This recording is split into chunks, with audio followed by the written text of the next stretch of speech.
কালী পুজো এক রাতেরই হয়, তবে মা আরও 2টো দিন আমাদের সাথেই থাকেন, কিন্তু তাতেও যে আর মন ভরে না। তবে মা গিয়ে এই আশাটা যেন আবারও একটা বছরের অপেক্ষায় রয়ে যায়।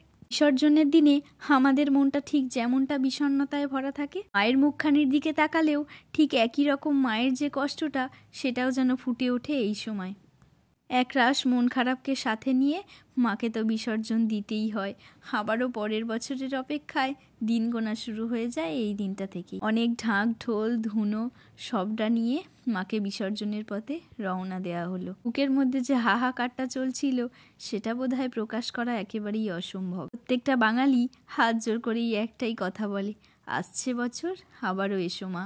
মাকে হয়তো সত্যিই কোনোদিন কাছে পাইনি কিংবা চোখে দেখিনি, তবে অনুভবটা এক রাস শান্তি দিয়ে যায় মনকে। সকল ভক্তের মনে মা সব সময় বিচরণ করেন, শুধু সৎপথে থেকে মাকে অনুভব করতে হয়।